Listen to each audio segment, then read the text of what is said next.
Hey guys, it's Miss Sarah here, and today we're going to talk about gravity. First, I want to read you a story. Cut to the book, Gravity by Jason Chin. Gravity by Jason Chin. What if your feet drifted away from the ground? What stops everything from floating into space? Gravity, the invisible force that causes objects to attract each other.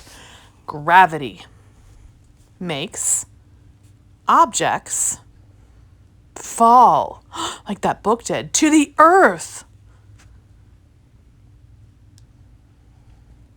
Without gravity, everything would float away.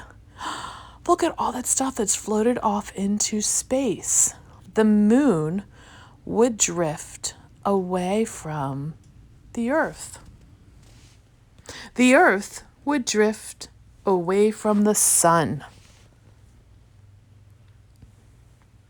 Luckily, everything has gravity. Massive things have lots of gravity. Like the sun, it's massive. Gravity keeps the earth and the sun near the sun, the moon near the earth. And it makes objects fall. Look at all the stuff it's falling through the sky to earth. There's the book that fell in the beginning. Here's more about gravity. Gravity is attractive. Gravity is an invisible force that causes objects to attract each other. Every object in the universe has gravity that is continuously pulling on every object in the universe.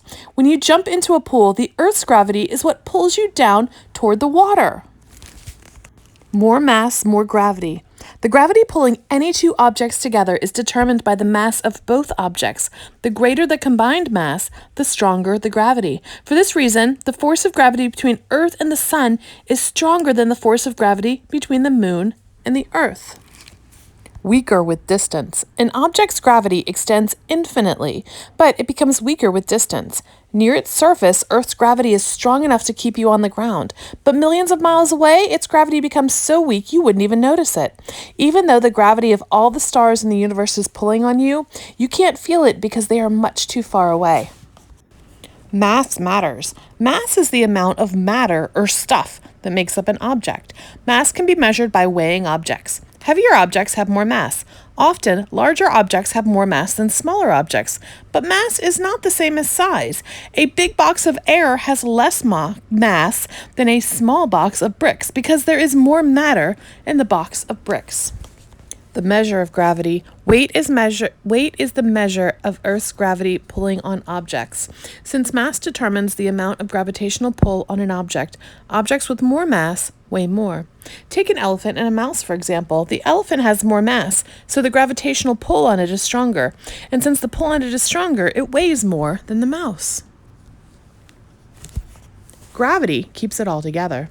The Earth travels around the sun in a path called an orbit, and gravity keeps the Earth in its path. Imagine if you have a ball on a string and you swing it in a circle. The string will keep the ball from flying away. The sun's gravity is like the string. It keeps the Earth from flying away. All of the planets in our solar system orbit the sun, and the moon orbits the Earth, and gravity is what keeps the system together. Oh, and here's our friend from the beach at the beginning of the book, and he has a big jug of lemonade. There's gravity in the beginning with the little boy at the beach, and then gravity disappears and all his toys in the book and everything flies up into space.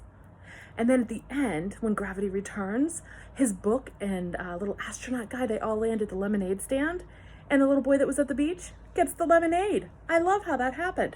Very fun. But our gravity doesn't turn off and turn on. It's always working. So in your kits, you've got a bunch of different things. You got some fun stuff. We got some beads here. These beads, without gravity, they wouldn't be hanging down. They would be floating up and away.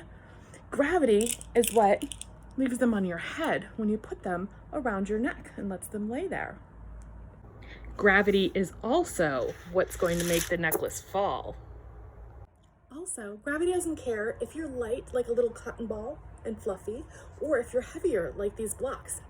Let's see what happens when we drop them from the same height at the same time. Ready, set. Did they land at the same time?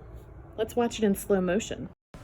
Watch how when they land, They bounce back up and then they bounce down again. The force of the landing pushes them back up, but then the gravity pulls them back down. Well, I know. What if we make 2 blocks? 2 blocks is definitely heavier than 1 cotton ball. What happens if we drop these guys? Same time. And what if we add the 3rd cube? Because 3 cubes is definitely heavier than 1 little cotton ball. Check out this landing in slow motion.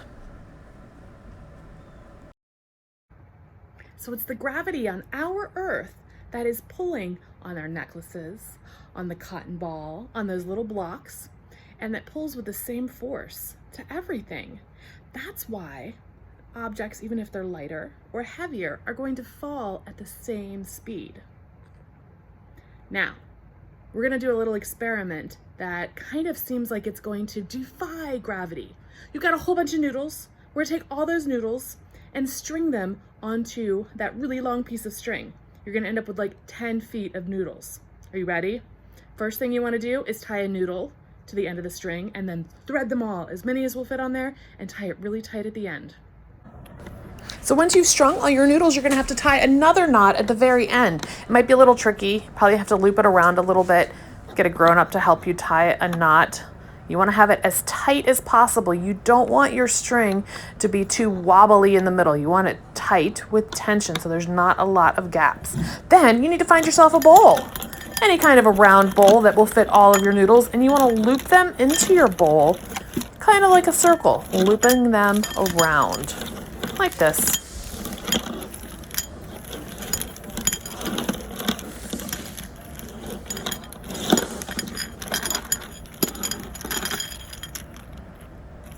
Goodness, that's a lot of noodles. You guys remember how those beads fell off a table? Let's see what happens when we pull the macaroni. Oh my crickets, that was really fast. Did you see how it was jumping out of the bowl? Did it look the same way that the beads did when the beads fell out? Wow, look, I did it in slow motion here. And look, you can see it just like jumping. It doesn't even touch the edge of the bowl. Almost looks like a little creature. Then I thought it'd be fun to put it in like backwards motion, jumping back into the bowl. It won't really do that for you, but when it jumps out of the bowl like that, it is called the Mulder effect. It's named after the guy that discovered it. I moved our location to a sunnier spot, and here you can really see the noodles just jumping out of the bowl using that Mulder effect. You can see that Mulder effect in action.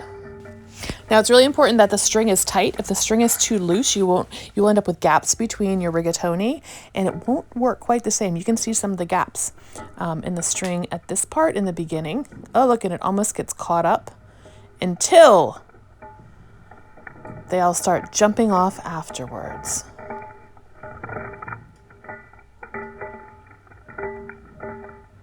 And then you can see some really great leaps. So experiment with your rigatoni and your noodles. Have them jump out of a bowl. Compare it to the beads falling off of a table. Think about other ways. Think about other ways that you can see and feel gravity in action around you. Now I'm just doing the video magic trick of putting the noodles back into the bowl. But think about how rain falls. Think about when you drop a pencil. Think about when your hair is sticking up or laying down. Thanks for joining me for a little bit of gravity fun. This is Miss Sarah at Moon Township Public Library. I'll see you guys next time. Bye.